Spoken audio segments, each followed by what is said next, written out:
Jadi al aslu fi jami'il at'imati al hillu, asal dari setiap makanan pada mulanya halal, dan kita akan bahas perincian batasan-batasannya sesuai dengan faidah di sini. Secara umum Allah Subhanahu wa taala berfirman di dalam Al-Qur'an bagaimana batasan-batasan yang diberikan oleh Allah Subhanahu wa taala. Ya ayuhan nasu kulu mimma fil ardi halalan thayyibah.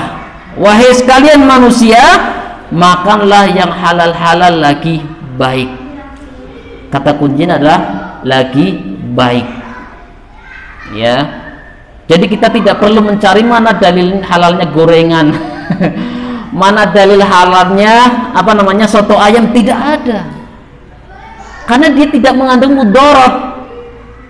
Ya, baik halalan thayyiban. Kita tidak perlu repot-repot mencari mana dalilnya tentang halalnya beras. Karena beras tidak mengandung mudarat.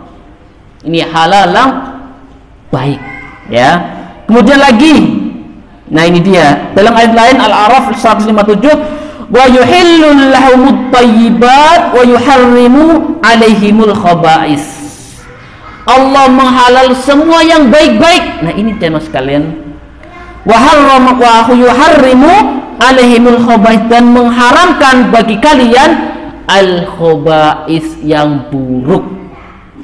Ya, segala hal yang mendatangkan keburukan bagi badan kita, tidak perlu banyak dalil, yang bisa merusak tubuh kita, ya, maka kata Allah SWT haram. Wa yuharrimu alaihimul khaba'is, tidak perlu diperinci, ya, tidak perlu diperinci, jelas semua yang masuk ke tubuh kita dan membawa mudarat dihukumi haram. Jelas sekali sebetulnya. Ya, jelas sekali. Ya. Apa saja? Kenapa? Allah Subhanahu wa taala thayyibun la yaqbalu illa thayyib. Ya, itu jelas. Jamaah sekalian dirahmati Allah Subhanahu wa taala, jadi sangat jelas sekali sebetulnya. Nah, ini batasan yang dibuat oleh Allah Subhanahu wa taala. Allah menghalalkan yang baik-baik. Ya, tidak perlu mencari dalil halalnya sawi, tomat. Kenapa? Justru dia membawa manfaat karena dia baik. Sehingga Pak masuk kaidah al halalam thayyibah, membawa manfaat. Kemudian yang pertama, perincian pertama setelah hadis ini, hurrimat alaikumul maitatu wad-damu wa lahmul khinzir wa ma uhilla li ghairillahi bihi wal munkhaniqatu wal mawqudatu wal mutaraddiyatu ya wadnatihatu wa ma akala subu illa ma dakaitum wa ma dubiha 'alan nusuk. Pertama adalah bangkai. Setiap hewan yang matinya tidak wajar tanpa lewat penyembelihan yang syar'i, bangkai itu haram.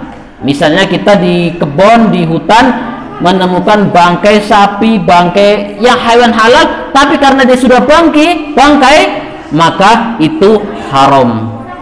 Ya, maka itu haram. Tidak perlu menyebutkan bangkai ini halal, bangkai itu haram. Semua jenis bangkai haram.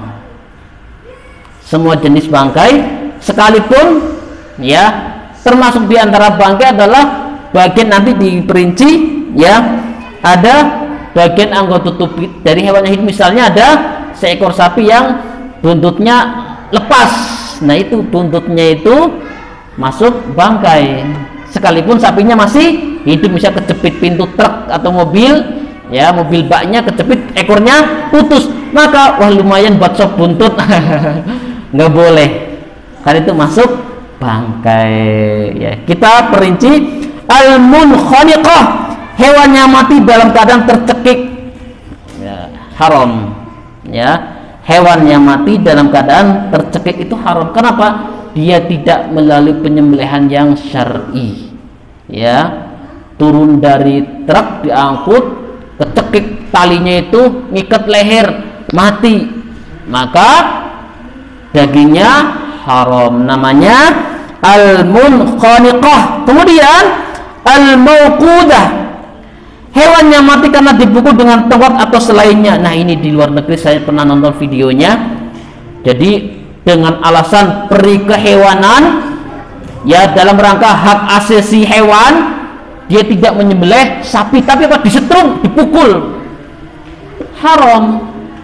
Ya, jadi disetrum dalam rangka sayang hewan, binatang, jadi dimasukkan tempat yang kanan kiri besit, dipet, dipres, disetrum, mati, haram. Ya, termasuk ini hewan yang mati karena dipukul, ya dipukul, haram. Karena apa? Dia tidak melalui penyembelihan yang syar'i. Ya, misalnya sapi sakit itu kan, direwel, tidak bisa, malah pakai kekuatan, dipukul kena bagian yang sensitif langsung mati.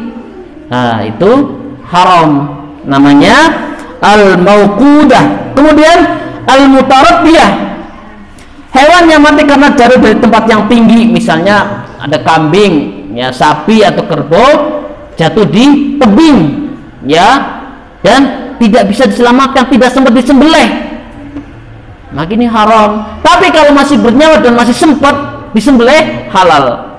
Ya, misalnya buru-buru, ya keconangan bahasa sininya, ya kan kadang kalau dilepas itu tidak tahu, ya saking banyaknya sapi atau kambing, tidak ketahuan nyemplung tebing, ya.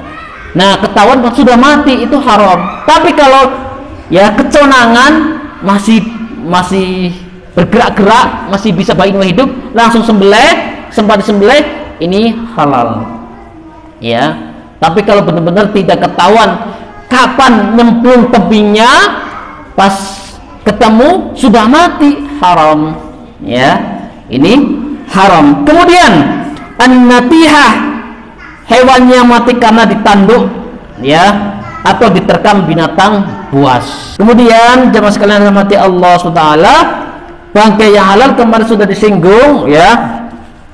Uhillat lana maitatan, telah kami halalkan dua bangkai. Yang pertama adalah bangkai belalang, ya, bangkai belalang. Ya, di Gunung Kidul nih, kalau kita ke Gunung Kidul banyak yang jualan belalang. Yang kedua adalah, ya, bangkai yang ada di air, bangkai ikan.